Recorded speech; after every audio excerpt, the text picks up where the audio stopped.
Assalamualaikum warahmatullahi wabarakatuh. Waalaikumsalam. Selamat siang. Yang saya hormati Bapak Kepala Sekolah SDN 1 Juwani, yang saya hormati Bapak Ibu Guru SDN 1 Juwani. Alhamdulillah, puja dan puji syukur kehadirat Allah Subhanahu wa Ta'ala, berkat rahmatnya kita dapat berkumpul di sini dalam acara diseminasi penerapan budaya positif. Sebelum acara ini dimulai, perkenankan saya membacakan susunan acara pada hari ini, yaitu 1. Pembukaan, yang kedua yaitu bacaan doa, untuk yang ketiga sambutan dari Bapak Kepala Sekolah SDN 1 Juwani, yang keempat inti acara diseminasi penerapan budaya positif, yang kelima adalah penutup. Untuk memasuki yang berikutnya, yaitu sambutan dari Bapak Kepala Sekolah SDN 1 Juwani.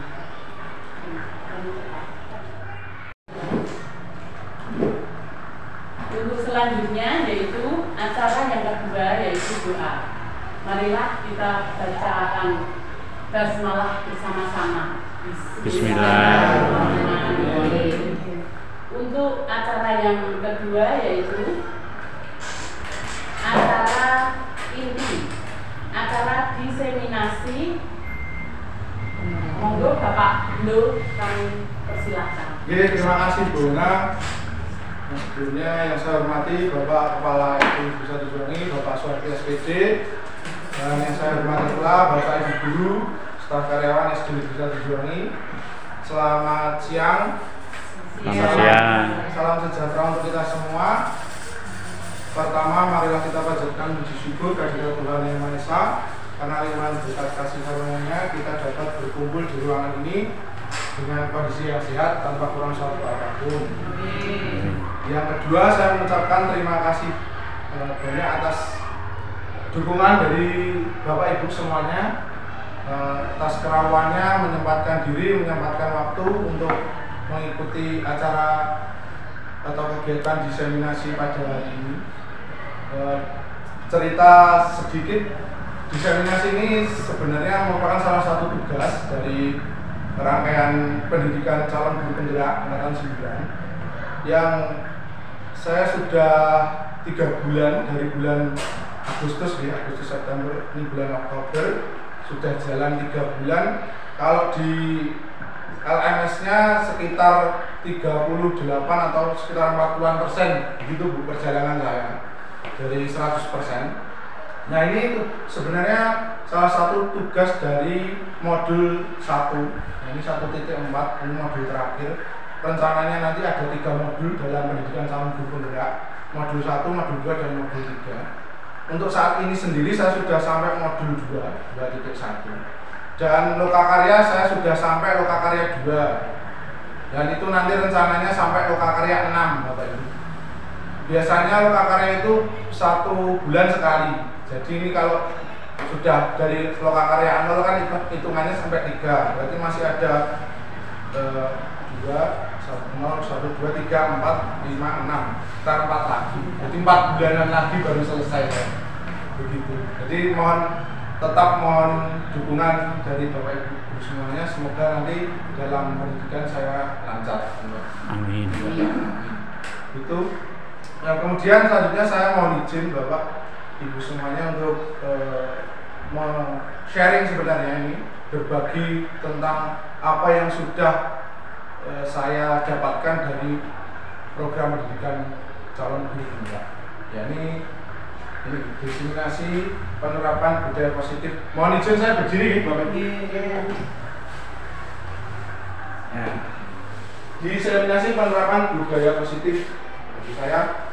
Sebelumnya saya mau minta mungkin 1 kata, 2 kata, atau mungkin beberapa kata dari Bapak Ibu semuanya ketika mendengar budaya positif itu yang terlintas di dalam pikiran Bapak Ibu apa ya berarti? Nah, mungkin boleh 1 kata, boleh 1 kalimat gitu.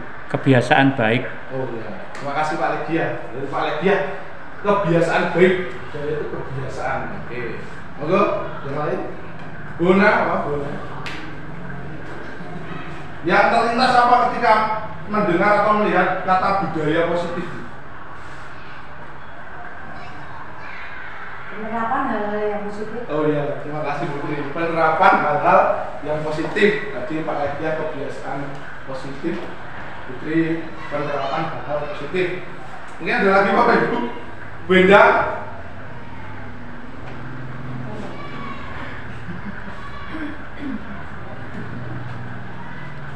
Oke, sudah. Terima kasih.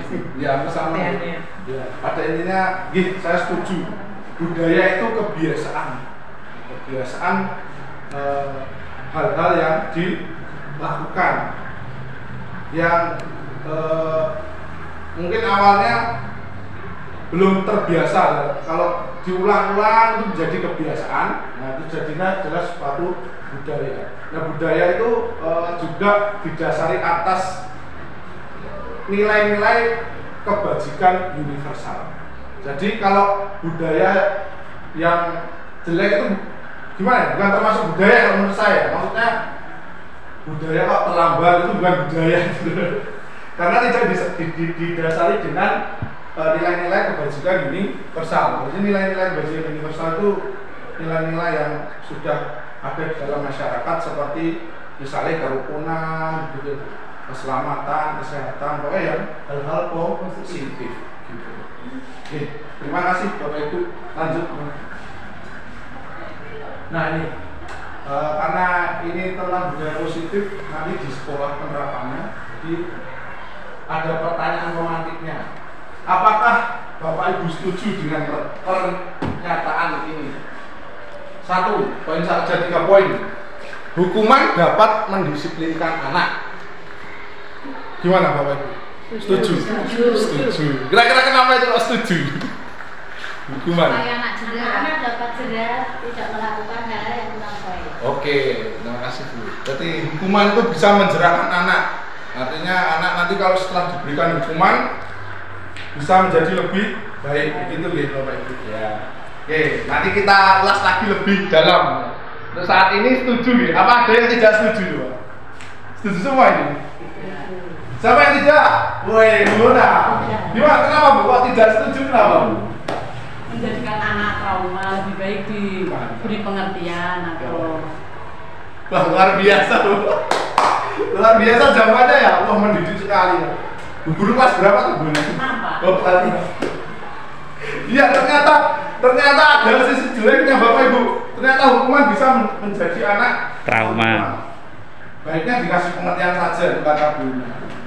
Menarik ya, sudah ada 2 pendapat yang berbeda. Tapi Mas, Monggo Putri. seandainya hukuman itu bisa membuat anak menjadi trauma, itu tergantung anaknya. Kalau anaknya mentalnya seperti Ilham, Roma itu malah tambah ndablek kalau diberi hukuman. Tergantung ya, tergantung anaknya. Wah, menarik sekali. Oke, terima kasih Putri. Langsung disebut merek loh ya. Oke, betul ya. Saya juga sependapat juga sama Putri. Makanya kita akan bahas lagi lebih jauh. Oke, terima kasih. Yang kedua, pemberian hukuman dengan hal positif seperti membaca buku atau membersihkan halaman sekolah dapat meningkatkan disiplin anak. Setuju atau tidak Bapak Ibu? Setuju. Setuju. Adakah yang tidak setuju? Tidak ada ya? Ada. Oh, kenapa Bu? Wah, menarik ini. Untuk hukuman dengan positif seperti membaca buku, saya setuju. Membersihkan halaman sekolah, kadang ada orang tua yang tidak menerima anaknya disuruh membersihkan halaman sekolah. Iya. Oke, terima kasih Bu. Ternyata masih ada lanjutannya Bu ya. Iya. Kita memberikan hukuman ternyata yang tidak terima orang tuanya. Iya. Jadi merembet-merembet gitu. Oke, berarti ada yang tidak setuju 1, yang lain setuju. Terima kasih Putri. Lanjut ke poin yang ketiga. Memberi penghargaan dapat meningkatkan motivasi belajar anak. Reward. Setuju? Setuju. Oke.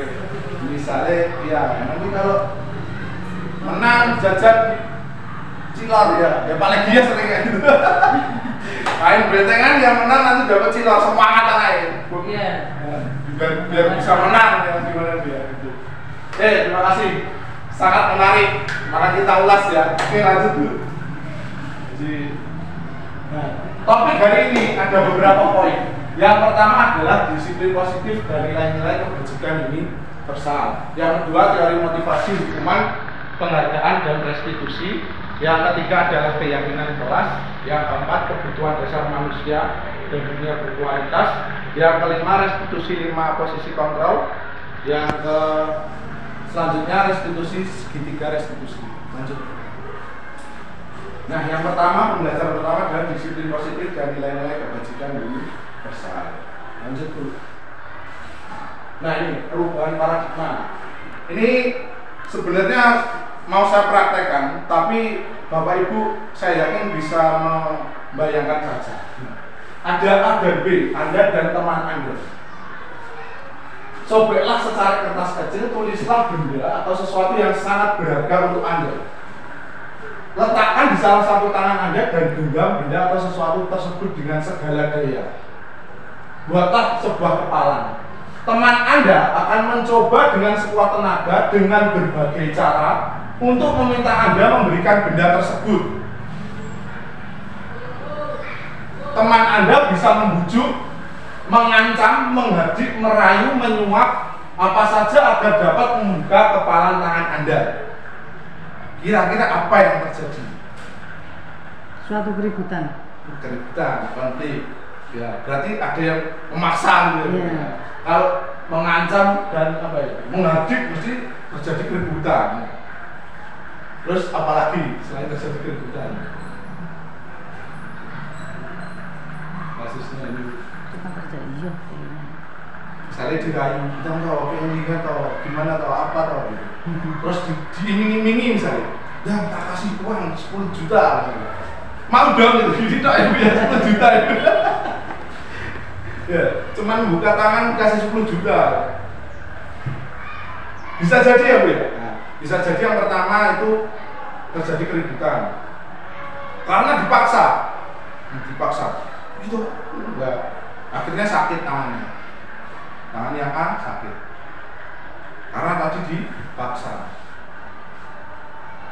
Terus ada yang diiming-imingi, misalnya dikasih uang 1 miliar, bukaan tanganmu, tak kasih uang 1 miliar begini.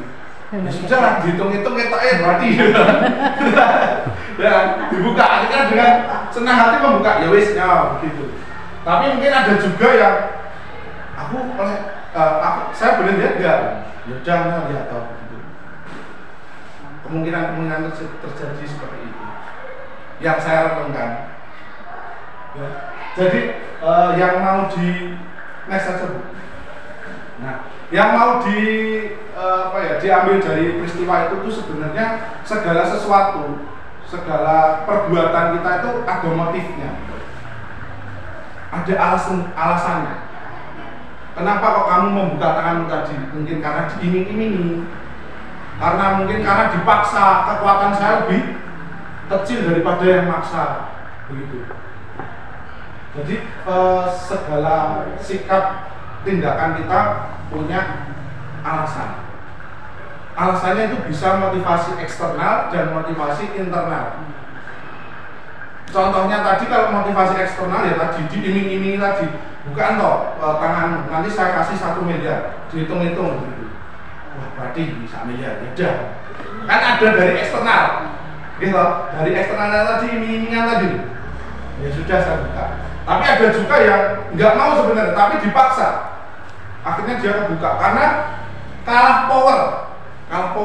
Dia tidak punya tenaga yang bisa menandingi, yang bisa membuka tangannya lagi. Dan itu juga termasuk motivasi eksternal, paksaan. Ada lagi yang motivasi internal, memang karena dirinya sendiri, yaudah karena saking baik hati, yaudah nih tak kasih lihat. Itu hasil perenungan saya. Nah, ternyata ada perubahan paradigma teori kontrol atau ilusi kontrol.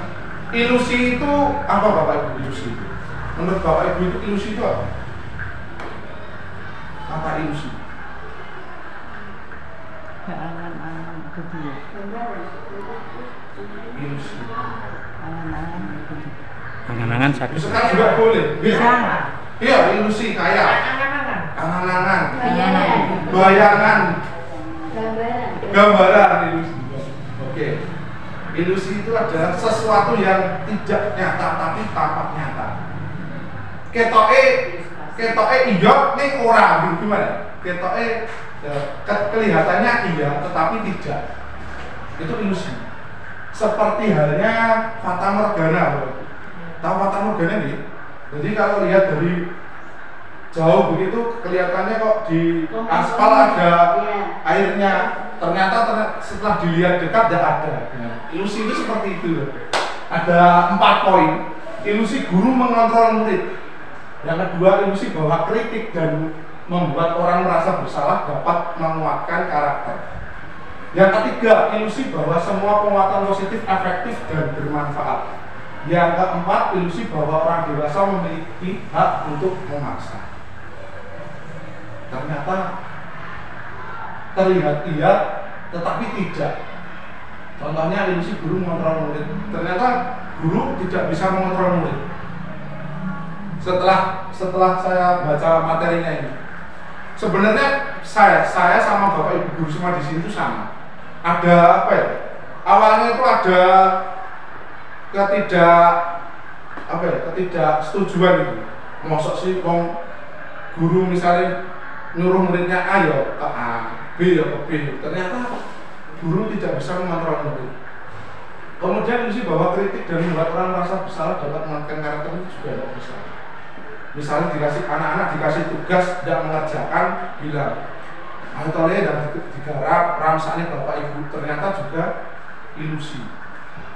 Kemudian ilusi bahwa semua penguatan positif efektif dan bermanfaat. Ayo yang menang bentengan nanti dikasih cilor, ternyata ilusi juga begitu. Jadinya yang benar yang gimana? Ilusi bahwa orang dewasa memiliki hak untuk memaksa karena pandangannya orang dewasa lebih bertenaga atau lebih berpower daripada anak. Nah, begitu. Lanjut. Perubahan paradigma stimulus respon teori kontrol. Siapa sesungguhnya yang memiliki kontrol ya? Yang pertama stimulus respon. Kita mencoba mengubah orang agar berpandangan sama dengan kita. Dalam suatu forum biasanya kalau terjadi diskusi kan ada yang berbeda pendapat. Tapi kita tidak bisa membuat orang itu biar sama-sama kita pikirannya. Ternyata tidak bisa. Teori kontrolnya kita harus berusaha memahami pandangan orang lain tentang dunia. Ini, saya sering menjumpai orang-orang idealis. Saya juga pernah idealis Bapak Ibu. Nek ora ayo ora gitu. Saya dulu pernah seperti itu. Sepakat gitu. Sampai engkel-engkelan yo tetap nek ayo A. Salah yo wis penting A begitu. Nah, sekarang ternyata saya harus memahami pemahaman dia itu bagaimana. Kadang-kadang itu saya melihat cuma satu part saja, satu bagian. Misalnya kita lihat dunia itu saya cuma lihat Indonesia gitu. Ternyata orang lain bisa melihat benua Eropa, benua Asia gitu. Sebenarnya nggak salah, sama-sama melihat dunia gitu. Nah itu, dari kontrolnya seperti itu Bapak Ibu. Kemudian ada responnya perilaku buruk dilihat sebagai suatu kesalahan. Padahal setiap perilaku, semua perilaku itu memiliki tujuan. Kalau dalam berita kriminal, mesti wah ini berita kriminal sekarang itu Bapak Ibu ngeri sedap. Pokoknya ngeri sedap. Ada yang membuang itu, ada yang membunuh ini. Nah itu kalau di berita itu kan ada alibi pelaku. Gitu. Jadi setiap melakukan sesuatu itu mesti ada alasannya. Sing alasan cemburu, sing alasan ekonomi ya. Ternyata begitu. Jadi perilaku buruk dilihat sebagai suatu kesalahan, ternyata enggak. Semua perilaku memiliki tujuan. Dia memilih melakukan yang buruk itu tujuannya apa? Ada tujuannya. Kemudian orang lain bisa mengontrol saya. Teori kontrolnya hanya Anda yang bisa mengontrol diri Anda.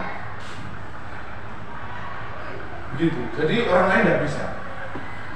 Jadi anak ngeyelan begitu, memang dasarnya dia ngeyel, yang bisa merubah ngeyelan dia ya dia sendiri sebetulnya. Begitu Bapak. Terus saya bisa mengontrol orang lain.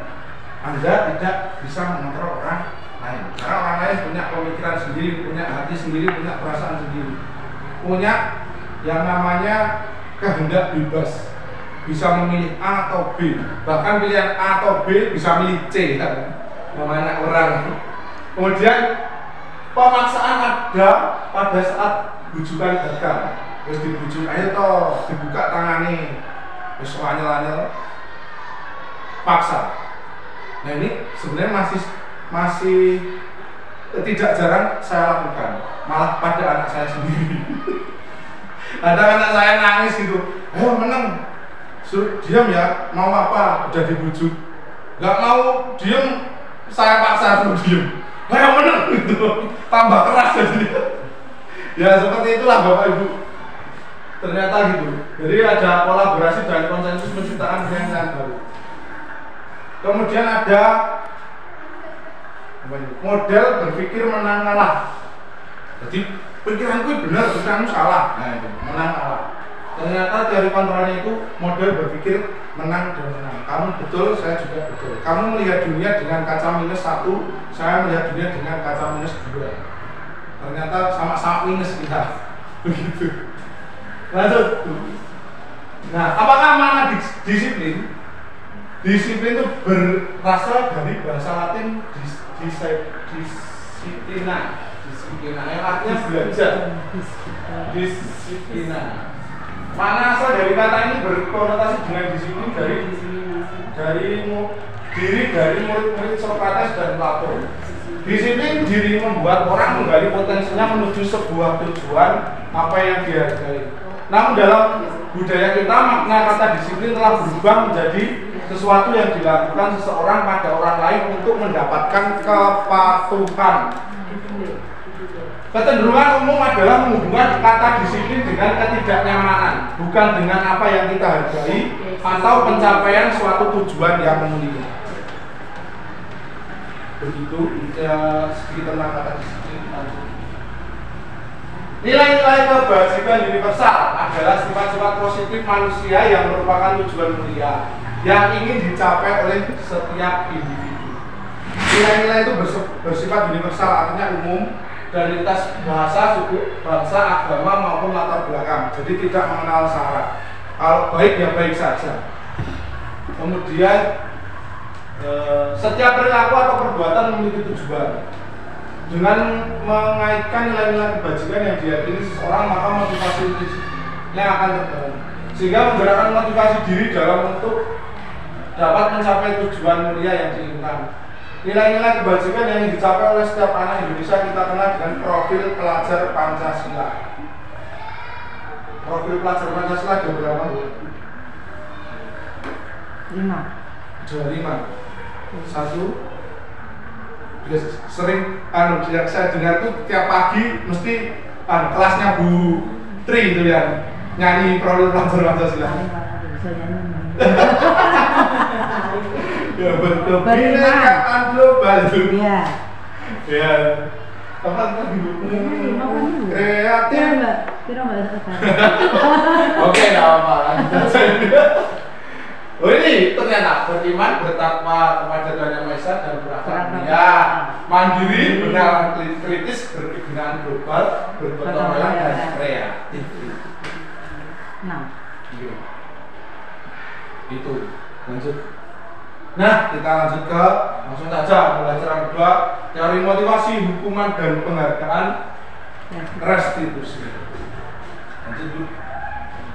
Teori motivasi perilaku manusia ini yang disorot hanya ada 2 Bapak Ibu. Sebenarnya mungkin ada motivasi yang lain, cuman ini ada eksternal dan internal. Yang poin 1, untuk menghindari ketidaknyamanan atau hukuman, apa yang akan terjadi apabila saya tidak melakukannya? Itu motivasi eksternal. Contohnya karena misalnya anak datang terlambat, disuruh lari keliling lapangan 10 kali misalnya. Dia melakukan itu karena memang dia tidak ingin lari, bukan karena dia ingin tidak terlambat. Jadi motivasinya lain, motivasinya dia biar tidak lari. Begitu. Padahal yang kita inginkan itu dia paham kalau dia salah, dia harus menyadari kesalahan dan berbuat yang seharusnya bagaimana. Tapi ternyata tidak, yang dipikirkan aku nek lebu tepat waktu game orang ngayu. Begitu ternyata dari motivasi eksternal. Kemudian ada juga untuk mendapatkan imbalan dari orang lain. Apa yang akan saya dapatkan apabila saya melakukannya? Yo, siapa yang bentengan sing juara dapat silar gratis. Ternyata memang dia tidak bermain dengan kesungguhan hatinya, jasanya bermain, tapi aku gini tok cilor, gini tok hadiah. Mana selain hadiah ya males-malesan lagi. Wah, biar aku pakai cilor, gitu. Ternyata seperti itu loh. Terus ada yang ketiga, untuk menghargai diri sendiri. Saya akan menjadi orang yang seperti apa apabila saya melakukannya. Itu ternyata motivasi internal dan tujuan dari disiplin positif. Semoga itu sampai sini tadi sudah mulai terbuka sedikit begitu. Lanjut, nah ini merdeka menurut Ki Hajar Dewantara. Merdeka itu artinya tidak hanya terlepas dari perintah, akan tetapi juga cakap buat memerintah diri sendiri. Tapi atas dasar tadi kebajikan universal. Tapi kalau dia membuat cakap buat memerintah dirinya sendiri tanpa kebajikan universal, maaf, itu sama halnya ya orang-orang yang nggak pernah mandi, yang sukanya jalan-jalan di jalan raya. Itu merdeka itu Bapak Ibu ya. Merdeka dan berhasil memerintah dirinya sendiri. Tapi tidak didasari dengan nilai-nilai kebajikan universal. Jadinya maaf suaranya seperti itu. Ini menurut saya itu. Lanjut. Nah, apa itu restitusi? Restitusi adalah proses menciptakan kondisi bagi murid untuk memperbaiki kesalahan mereka, sehingga mereka bisa kembali pada kelompok mereka dengan karakter yang lebih kuat. Restitusi juga merupakan proses kolaboratif yang mengajarkan murid untuk mencari solusi untuk masalah mereka sendiri dan membantu murid berpikir tentang orang seperti apa yang mereka ingin menjadi dari tujuan mereka tadi, dan bagaimana mereka harus memperlakukan orang lain. Begitu. Ciri-ciri restitusi yang pertama adalah bukan untuk menebus kesalahan, namun untuk belajar dari kesalahan. Yang seperti tadi, ketika telat disuruh muter lapangan, itu bukan menebus kesalahan tapi belajar dari kesalahan. Saya seharusnya tepat waktu. Memang saya ingin menghargai diri saya sendiri, saya harusnya tepat waktu. Dan memperbaiki hubungan tawaran bukan paksaan. Artinya kalau telat kamu harus lari, itu paksaan. Tawaran itu ya seperti itu, Miss. Betul. Tapi sebelumnya biasanya kita di kelas itu buat suatu ya, punya peraturan kelas, punya kesepakatan kelas dan keyakinan kelas yang kita buat bersama dengan anak-anak. Nah, gitu. Jadi tawaran, kamu gimana kok terlambat? Nah, seperti itu. Konsekuensinya apa? Gitu loh Pak. Terus restitusi menuntut anak untuk melihat ke dalam diri. Restitusi mencari kebutuhan dasar yang mendasari tindakan.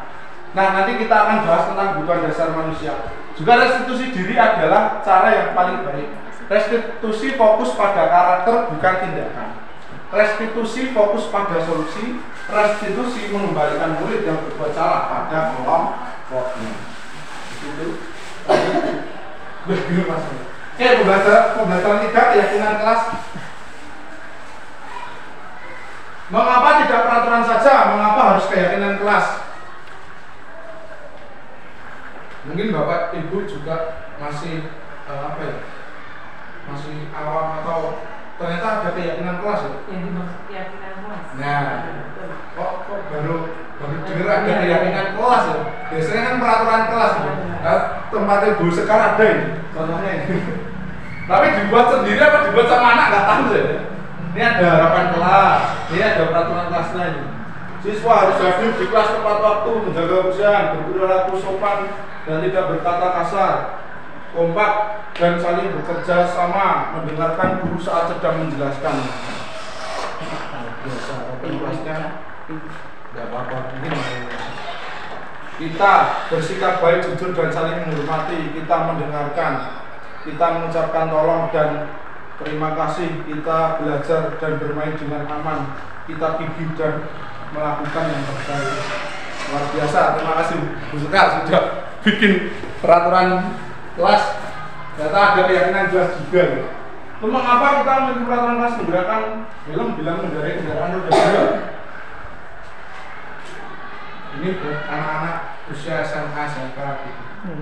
Karena kadang-kadang juga jarang anak-anak SMA SMK itu kalau ke sekolah pakai motor nggak helman. Mengapa kita memiliki peraturan 3M menggunakan masker, mencuci tangan dan menjaga jarak 1,5 meter? Kemudian mengapa kita memiliki peraturan harus datang tepat waktu pada saat menguji pelatihan? Untuk mendukung motivasi intrinsik, kembali ke nilai-nilai atau keyakinan yang lebih menggerakkan seseorang dibandingkan mengikuti serangkaian peraturan. Coba jenis dulu.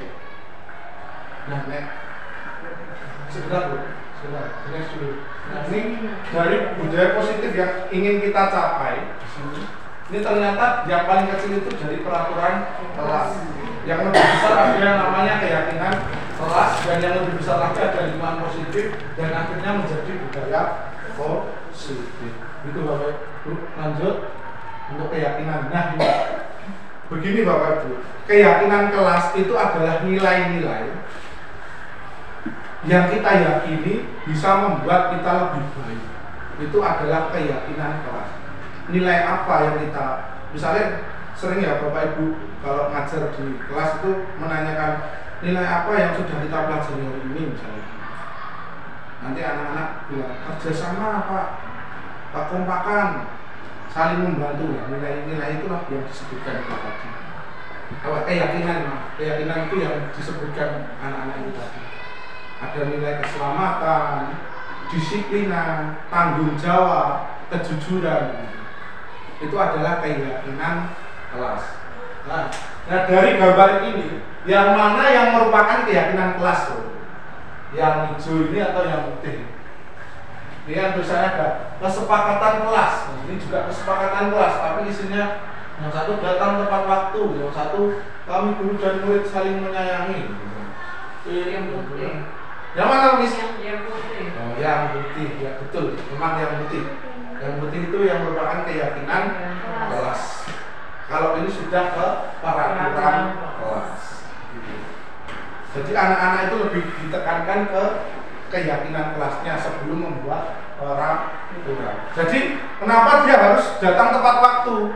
Dia harus menghargai yang namanya nilai keyakinan disiplin. Begitu.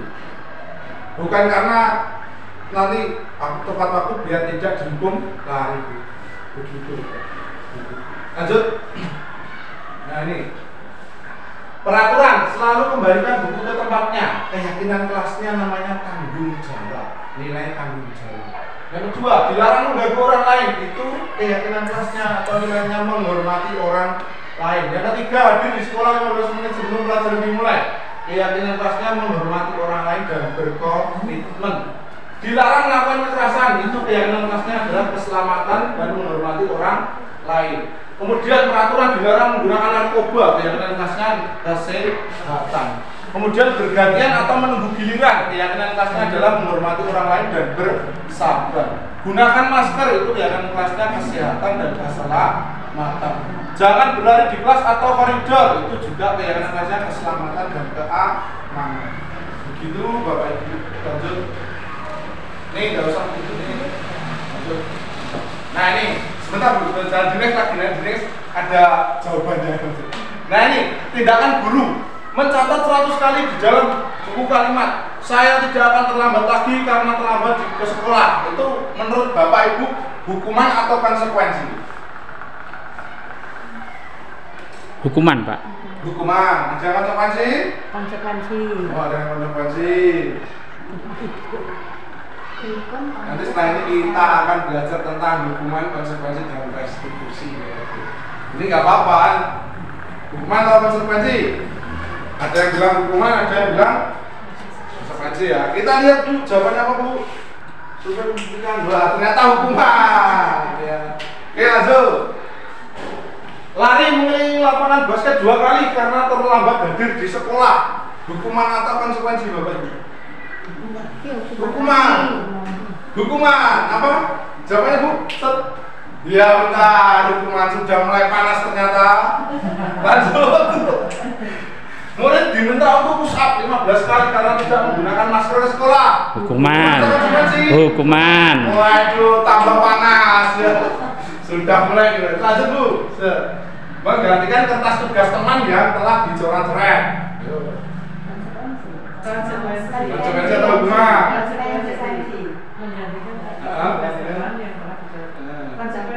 Konsekuensi atau hukuman? Hukuman. Coba konsekuensi atau hukuman Bu? Set. Konsekuensi. Masih bingung ya namanya dia nih. Oke. Karena menggantikan kertas tugas temannya coret-coret. Misalnya di kelas itu ada anak yang main coret-coret ternyata bukan punyanya sendiri. Biasanya kan kamu kok coret-coret kertas saya gitu. Ini seru banget, berarti namanya konsekuensi. Lanjut Bu. Membersihkan tumpahan air di meja tulis karena tersenggol pada saat belajar. Konsekuensi atau hukuman? Iya, sudah mulai paham nih konsekuensi. Lanjut Bu. Murid disuruh untuk tidak menggunakan sepatu seharian di sekolah karena tidak menggunakan sepatu hitam. Ya, konsekuensi atau hukuman? Ya, hukuman Bu. Hukuman? Konsekuensi apa? Hukuman. Aduh, menarik sekali ya. Murid disuruh tidak menggunakan sepatu seharian di sekolah. Ini mungkin saya sampai sekarang ingat itu. Yang ngurus siapa sih? Jawabannya ngaku. Saya tuh pernah Bu. Karena peraturan di tata tertib di sekolah saya waktu SMA itu sepatu harus hitam. Hitam semua full. Punya saya itu ditumit, bagian tumit sini merah. Waktu dulu itu masih ada sistem poin.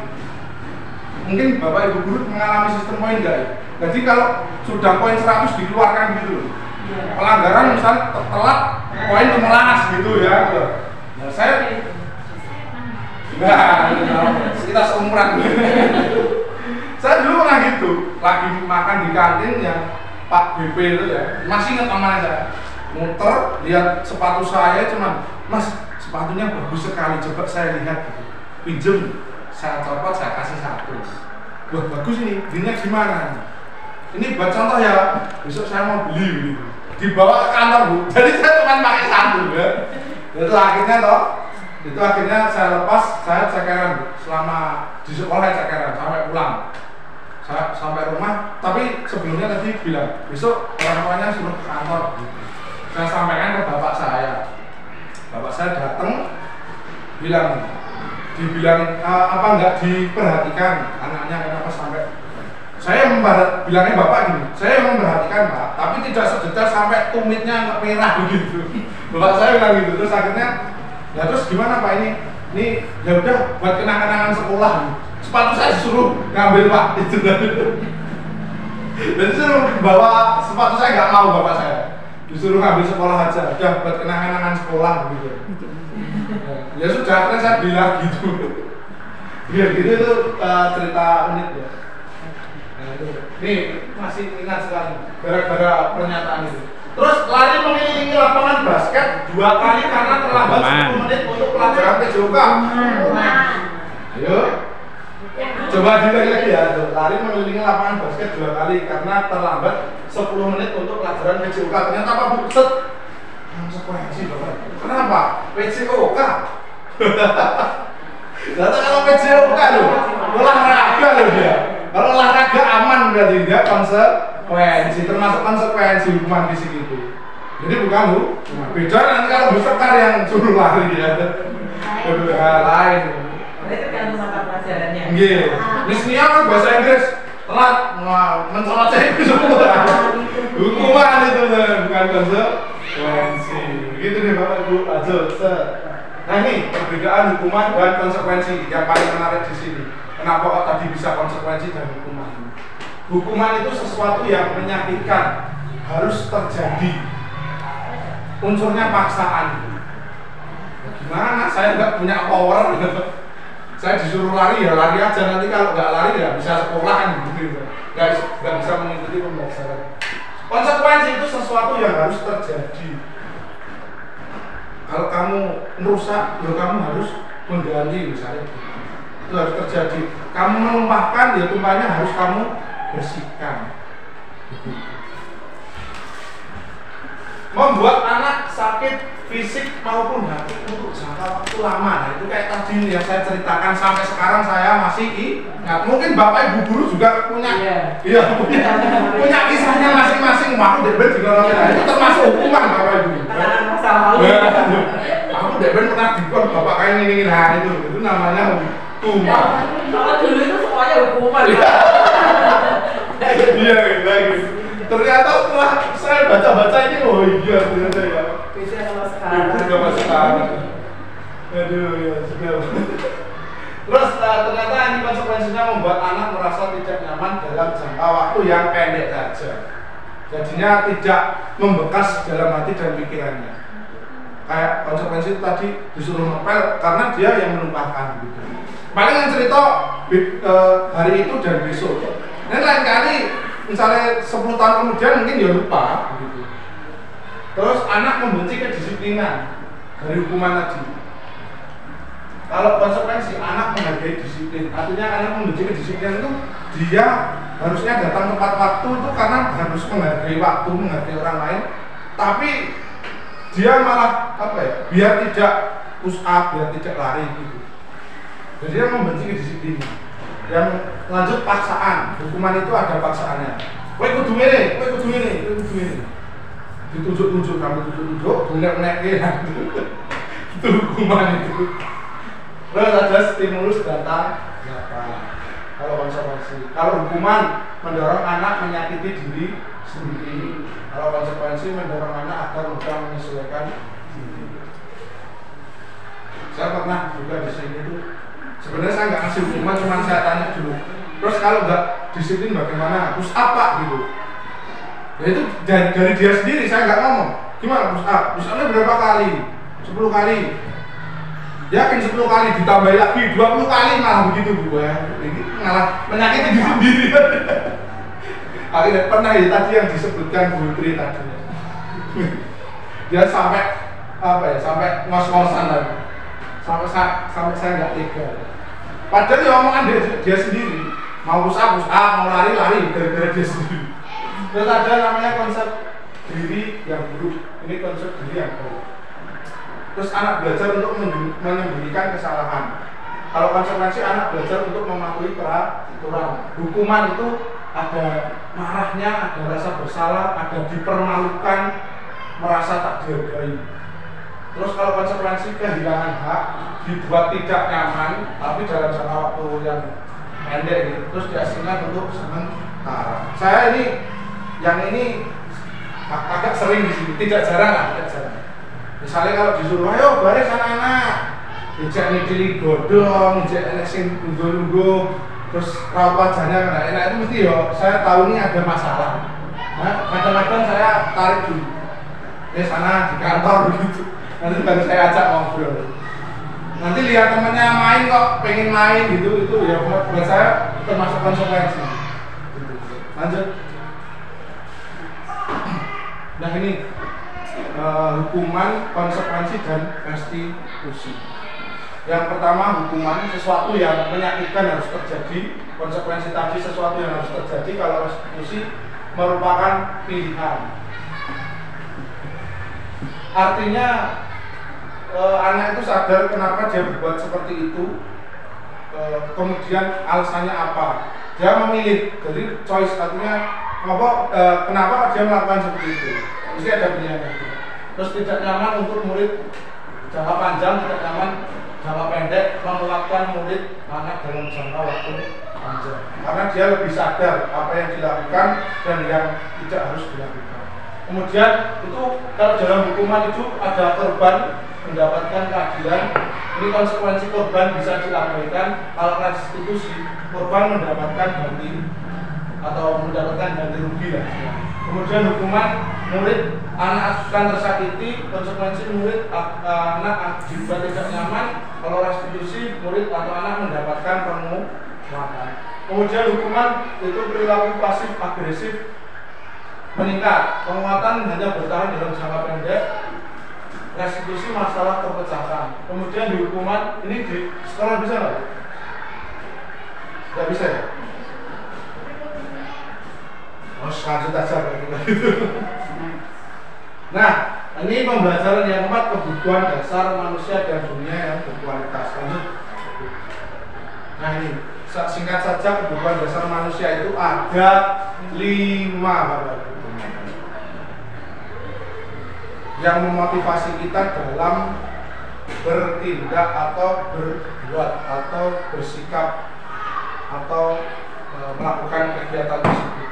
Ternyata yang pertama adalah kebutuhan untuk merasa disayang dan merasa diterima. Kemudian ada yang kedua yang namanya kebutuhan penguasaan. Penguasaan itu karena keahliannya, keterampilannya. Kadang-kadang ini akar-akar banget diasingkan gitu. Kemudian ada yang kebutuhan dengan kesenangan. Nah ini kadang-kadang anak-anak itu kalau melanggar peraturan itu iseng kan? Iseng. Nah ini kesenangan, iseng itu kesenangan. Dan seneng hati netok gitu. Bisa. Ada yang lebih basah. Terus-terusan. Mau dikasih aturan gini toh jadi rapi bebas gitu.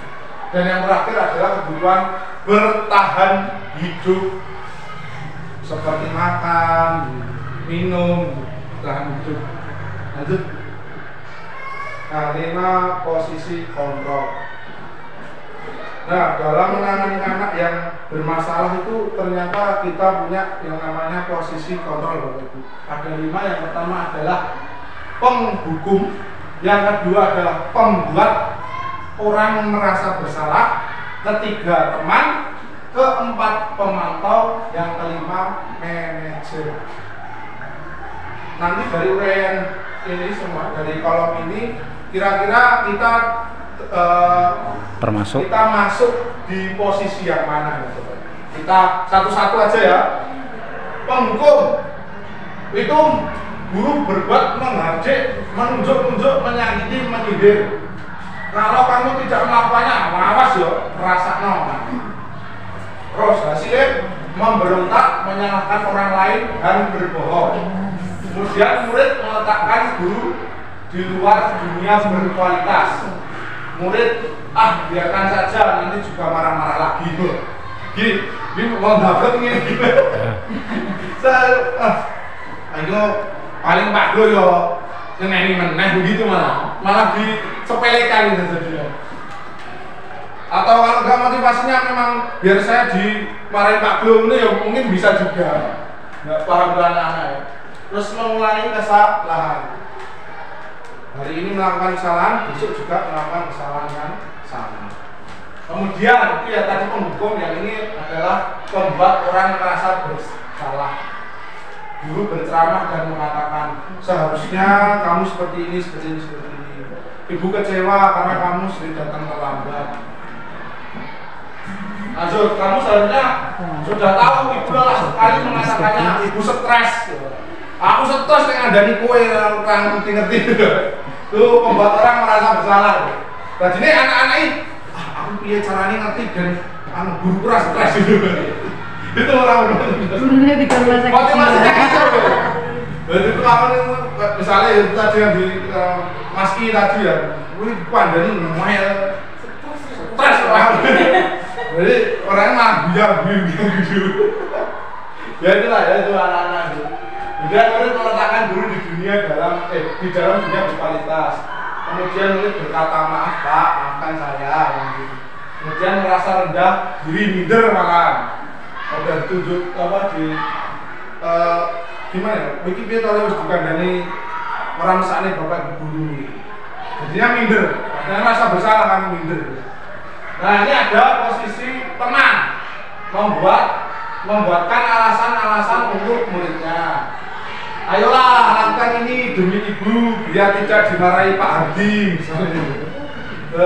Masa kamu tidak mau ingat tidak ibu pernah bantu membuatkan PR atau apa gitu. Nah itu nanti muridnya hasilnya ketergantungan ya. Murid meletakkan guru di sebagai orang yang sangat penting di dunia berkualitas. Saya pikir bapak ibu teman saya, ternyata begitu. Nah, bro, yang PR mas digarap belum bro gitu ya. Itu teman itu. Belum guys, jawabannya gitu. Ya bener itu. Nih dampaknya lemah, tidak mandiri, tergantung. Jadi mau cek diwangi Bu Sekar, mau cek diwangi Pak Egiah, santai wae. Nah kalau pemantau ini menghitung dan mengukur. Terus tanya misalnya anaknya berbuat salah itu peraturannya gimana? Itu pemantau. Peraturannya bagaimana? Nanti anak kan biasa. Peraturannya tidak boleh telat, dulu. Terus hasilnya menyesuaikan diri bila diawasi. Bila diawasi, kalau nggak diawasi ya sama lagi. Murid meletakkan guru peraturan dan hukum di dunia berkualitas. Kemudian murid berkata berapa banyak bintang berapa banyak bintang yang saya harus peroleh, berapa halaman yang harus saya tulis. Itu pemantau misalnya kamu kalau mau dikasih silar gratis kamu harus mengumpulkan bintang ini ya, caranya kamu harus A B C D E F G ya misalnya gitu. Terus dampak pada murid itu menitik beratkan pada sanksi atau hadiah untuk dirinya. Jadi anak-anak itu kalau terlambat bukan karena menghargai tapi karena menitik beratkan pada sanksi. Kalau aku telat sanksi ini lari atau push up, aku nggak seneng itu. Jadinya dia disiplin. Kemudian atau hadiah untuk dirinya, menang bentengan dikasih cilor. Nek orang enek cilore wis namain bentengan begitu. Terus ada manajer mengajukan pertanyaan-pertanyaan. Terus guru berkata, apa yang kita yakini? Apa yang bisa kau kerjakan untuk memperbaiki masalah ini? Kemudian menguatkan pribadi. Murid meletakkan dirinya sebagai individu yang positif dalam dunia berkualitas. Kemudian murid berkata, bagaimana caranya saya bisa memperbaiki keadaan. Kemudian hasilnya mengevaluasi diri, bagaimana cara memperbaiki diri. Lanjut Bu. Pertanyaan-pertanyaan lagi Bapak Ibu. Lanjut Bu. Saya kecewa sekali dengan kamu. Kira-kira posisi kontrolnya apa ini? Yang paling ini siapa? Ada tadi ya, penghukum, pembuat merasa bersalah, teman, pemantau sama manajer. Nah ini kira-kira apa ya? Saya kecewa sekali dengan kamu. Yang kedua Pak. Yang pembuat orang merasa bersalah. Iya. Coba Bu. Mantap ya. Bener ya. Terima kasih Pak Gia. Berarti apa yang saya share masuk. Lanjut. Ayolah lakukan demi Bapak Ibu. Kan ada penghukum, pemantau, ada manajer. Merasa bersalah, teman, pemantau dan manajer. Ini yang masalah. Ayolah lakukan demi Bapak Ibu. Cici loro.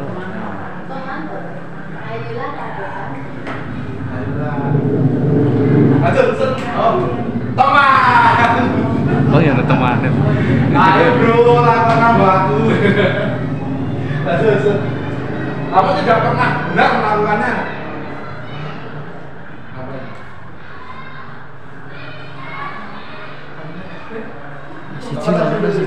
Siji loro. Penghukum, pembuat merasa bersalah, pemantau, teman sama manajer.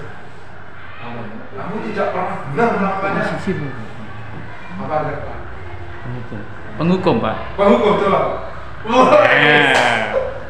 Mantap lagi. Terima kasih Pak. Lanjut. Apakah kamu mau mendapatkan stiker bintang hari ini? Ya, bintang-bintang kok. Kenapa Bapak? Satu, penghukum. Dua, pembuat rasa bersalah. Tiga, teman. Empat, pemantau. Lima, manajer. Apa? Pemantau. Woi. Terima kasih istrinya. Luar biasa. Lanjut. Bagaimana kamu bisa menyelesaikan masalah ini?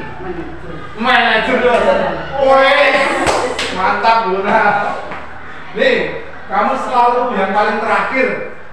Rasa bersalah. Rasa bersalah. Gak bisa. Gak muncul. Padahal. Wih, kayak dewe terus gitu. Oke, lanjut aja. Nah, lanjut ke segitiga restitusi. Segitiga restitusi itu merupakan proses menciptakan kondisi bagi murid untuk memperbaiki kesalahan mereka sehingga mereka bisa kembali pada kelompok mereka dengan karakter yang lebih kuat. Saya belajar segitiga restitusi itu seperti saya belajar kata-kata template dari dokter ketika mendiagnosis penyakit dari pasiennya. Bapak, monggo, silakan duduk. Jangan pernah ke dokter gitu, saya yakin pernah, nggak minimal ya 1 kali. Pernah gitu? Apa nggak pernah sama sekali ke dokter? Jangan. Kan enggak kan bisa itu cek kehamilan kan bisa ke dokter, nggak cuma sakit atau bu. Kalau ke dokter sakit, kan pernah kan bu ya. Langganan Pak, pulau. Jadi ke dokter itu nggak harus sakit, bisa juga waktu sehat, bisa konsultasi tentang kesehatannya bagaimana kan bisa. Itu template bu, sama. Yang saya rasakan sama. Kata-katanya sama, silakan duduk. Terus keluhannya apa? Lu memang sakit kok, sudah berapa lama? Gitu. Itu adalah kata-kata template itu dokter itu mempelajari. Kata-kata itu sebenarnya waktu sebelum jadi dokter. Waktu dia kuliah kedokteran itu teman saya pernah kok buat catatan perkataan dan respon dan stimulusnya itu. Nek pasiennya ngomong iki aku kudu ngene. Jadi template itu, iya template ada percakapannya. Harus menguasai percakapannya. Oke, lanjut Bu. Nah, di segitiga restitusi itu ada yang namanya menstabilkan identitas. Karena anak setelah ada sesuatu masalah konflik itu mesti dia nggak stabil anaknya. Mungkin udah pernah bijak rasanya ada dendam, ada amarah gitu. Caranya menstabilkan dengan cara-cara katanya mungkin setiap orang itu pasti melakukan kesalahan. Nggak cuma kamu, bapak guru atau ibu guru juga pernah gitu. Itu cara menstabilkan. Kamu bukan satu-satunya orang yang berbuat salah. Karena berbuat salah adalah hal yang wajar. Misalnya seperti itu, cara menstabilkan. Kemudian validasi, menanyakan keyakinan dulu. Setelah menstabilkan identitas, ada menanyakan keyakinan. Nilai-nilai apa yang telah kita sepakati? Kamu ingin menjadi orang yang seperti apa? Itu setelah menanyakan keyakinan, memvalidasi kebutuhan. Kamu tentu punya alasan mengapa melakukan itu. Adakah cara yang lebih efektif untuk mendapatkan apa yang kamu butuhkan? Gitu. Itu tentang segitiga restitusi. Nah ini contoh-contoh kalimat untuk melakukan segitiga restitusi. Lanjut. Nah ini untuk membuat anak yang merasa gagal karena berbuat salah menjadi positif terhadap diri. Guru berkata, berbuat salah itu hal yang manusiawi. Tidak ada manusia yang sempurna. Bapak Ibu juga buat salah, kita pasti bisa menyelesaikan permasalahan ini. Bapak Ibu tidak tertarik untuk mencari tahu siapa yang benar, siapa yang salah. Bapak Ibu lebih tertarik untuk menyelesaikan masalah. Kalau kamu menyalahkan dirimu sendiri terus menerus, apakah kamu bersikap baik pada dirimu sendiri? Contohnya begitu, halus. Kalau saya dulu belum belajar ini, begitu. Gak sabar, ini kita disuruh sabar. Intinya begitu. Terus kemudian membantu siswa mengenali basic need atau kebutuhan yang ingin dipenuhi ketika melakukan kesalahan itu. Pada dasarnya setiap tindakan manusia tujuannya adalah memenuhi basic needs. Apakah itu power, freedom, love, and belonging, fun, atau survival. Guru berkata, kamu bisa saja kan melakukan hal yang lebih buruk, tetapi kamu tidak melakukannya kan. Kemudian kamu pasti punya alasan mengapa kamu melakukannya. Apa yang penting bagi kamu? Kamu boleh tetap berusaha menjadi sikap itu, tapi tambahkan sikap yang lain, yang baru. Maukah kamu belajar cara lain untuk mendapatkan yang kamu butuhkan tanpa harus memukul? Apakah kamu bisa melakukan dengan lebih baik besok lagi? Terus anak lihat kesalahannya dihubungkan dengan norma sosial dan nilai yang mendasari manusia berinteraksi dengan orang lain. guru berkata, apa nilai yang kita percaya di kelas atau sekolah kita? Nilai universal apa yang telah kita sepakati? Pola ideal itu yang seperti apa? Kamu ingin menjadi anak seperti apa? Apa yang kamu rasakan? Ketika kamu melakukan itu, kamu menjadi orang seperti apa? Contohnya seperti itu. Lanjut. Nah ini ya sudah, ini di escape dulu, dilihat dulu nggak apa-apa. Di escape aja. Nah, escape. Ini escape dulu. Masuk di, nah itu di set kontrol CTRL diklik. CTRL langsung diklik aja, tidak usah di CTRL, dipencet CTRL, terus diklik pinnya. Tidak bisa, itu di enter dulu, diklik dulu di sini, diklik di enter dulu, diklik di sini, diklik dulu. Oh, nggak maaf ya.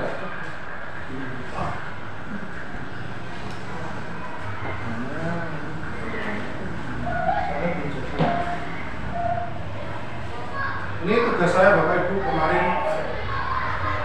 Ini praktek segitiga restitusinya.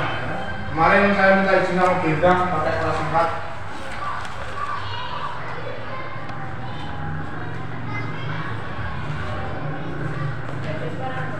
Ada.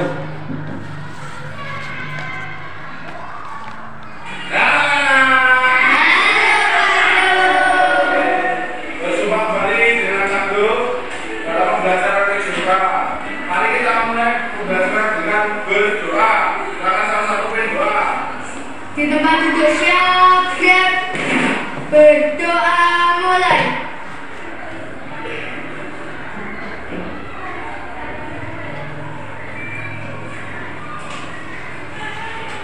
Berdoa selesai. Selamat pagi Pak Guru. Ya, selamat pagi anak-anak. Bagaimana kabarnya? Sehat semua ya? Ada masuk? Ada. Mana ada? Oke, kita doakan Anda segera sehat. Amin. Baik anak-anak, hari ini berjumpa kembali dengan Pak Guru dalam pembelajaran fisika. Tapi Pak Guru hari ini tidak bisa mendampingi kalian dalam fisika karena Pak Guru ada rapat KKG di GOR. Makanya hari ini nanti Pak Guru berikan tugas. Tolong nanti setelah jam 40 selesai dikumpulkan ke ketua kelas. Ketua kelasnya siapa? Dikumpulkan kesian ya. Ini soalnya sudah paham?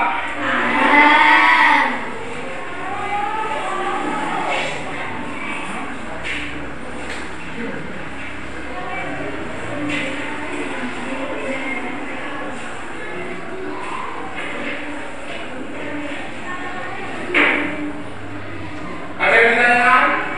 Tidak ada, akan dikerjakan. Cara, kalau Bapak ambil alat tulis dikerjakan.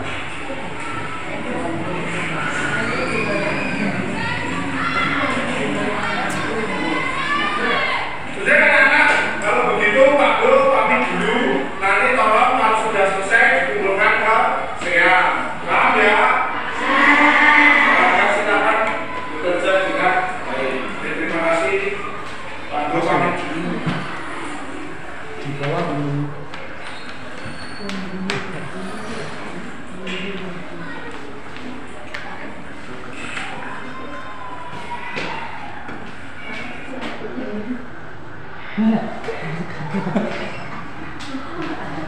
Udah. Penting. Oh ini. Ini Yuki tidur sebenarnya. Gimana? Iya. Ada skenario. Mas skenario bro.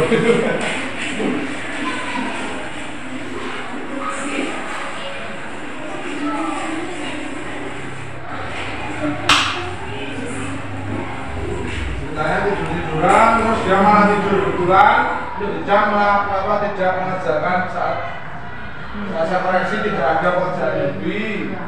Terus nanti Yubi saya panggil. Ya nanti restitusi buka hukuman. Buat lagi deh.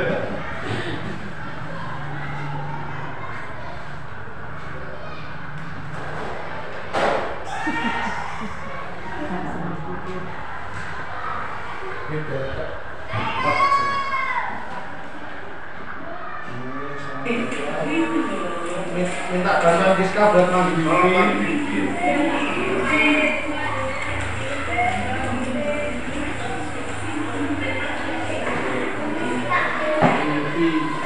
Oh iya Yubi silahkan masuk. Iya, template banget kayak dokter ini. Ya, bisa ngobrol. Tahu kira-kira kenapa Pak dipanggil di sini? Ya, tadi Yubi pendengar radio enggak?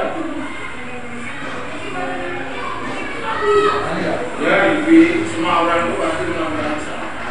Template gimana? Juga salah. Template jadinya. Sama dengan Ilham ya sama. Pasti ada Persis ya. alasannya, ada alasannya. Kira-kira kenapa orang tidak mau? Nah, iya. Tapi kalau yang sudah nggak segan ya.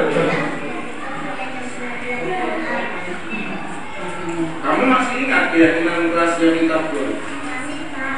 Kalau ingat, kira-kira perbuatan yang kamu lakukan ini apakah sudah mencerminkan keyakinan rahasia minta? Keyakinan rahasia mana? Nah, kamu ingat. Nah, sekarang kira-kira kamu tahu nggak solusi yang baik untuk masalah ini?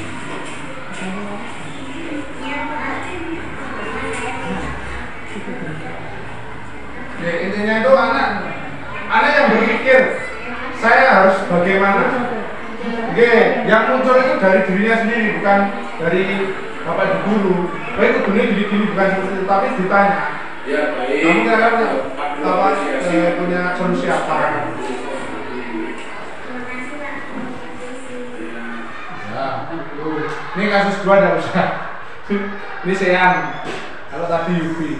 Ini saya disclaimer dulu Bu. Kadang-kadang kan netizen bisa heboh. Misalnya ini nanti dilihat ibunya Yubi, oh anakku kok kayak gini gitu. Takutnya begitu, jadi saya kasih disclaimer. Ini disclaimer. Video ini hanya untuk memenuhi tugas program media dalam guru berat. Cerita dalam adegan dibuat sebagai ilustrasi untuk menyampaikan saya garis. Kemudian Yubi dan Sean ternyata ada sesuai. Kalau nggak saya kasih ini nanti, wah anakku kok ini. Viral ya Pak. Orang viral nih viral. Iya, takutnya begitu. Netizen sekarang. Begitu Bapak Ibu. Terima kasih. Mungkin saya ingin mendengarkan tanggapan dari Bapak Ibu guru tentang diseminasi yang telah saya bagikan. Mungkin salah satu atau dua. Monggo, sinten. Kamu sebenarnya Apa saya untuk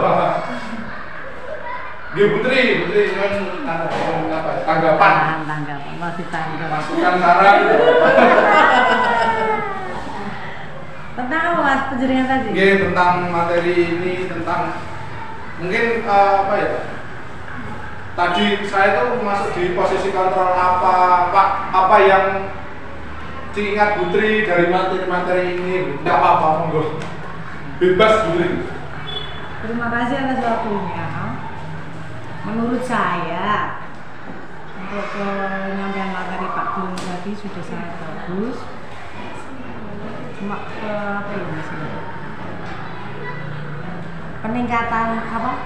peningkatan emosionalnya yang perlu ditekan sedikit. Ngeten, terima kasih. Satu lagi, monggo yang Bu Bedang ya monggo. Terima kasih Pak. Tentang materinya ya. Menurut saya untuk penyampaian dari beberapa pembelajaran dari Pak Flo tadi sudah bagus dan hasilnya juga kita semua sudah mendengarkan penjelasan dari Pak Blo. Semoga apa yang disampaikan dari Pak Blo tadi bisa bermanfaat dan dapat meningkatkan kerja kita dari lingkungan kita ini, dan semoga untuk kegiatan dari Pak Blo dapat lebih meningkatkan kreativitas teman-teman, dan untuk Pak Blo sendiri semoga dapat sukses selalu. Apa yang disampaikan benar-benar dapat memanfaatkan kita semuanya, dan hasilnya semoga sukses dan selalu sukses untuk Pak Blo. Demikian yang dapat saya sampaikan, kurang lebihnya saya mohon maaf yang sebesar-besarnya. Terima kasih Brenda. Begitu Bapak Ibu, acara diseminasi dan apa yang bisa saya bagikan kepada Bapak Ibu semua, semoga dengan diseminasi ini dapat berguna untuk kita semuanya, berguna untuk murid-murid kita, berguna juga untuk sekolah kita. Begitu, terima kasih. Apabila ada yang kurang berkenan dari saya pada Bapak Ibu semuanya, saya mohon maaf. Waktu saya kembalikan ke Demikianlah tadi acara diseminasi budaya positif telah berjalan dengan lancar. Maka kami ucapkan terima kasih yang sebesar-besarnya.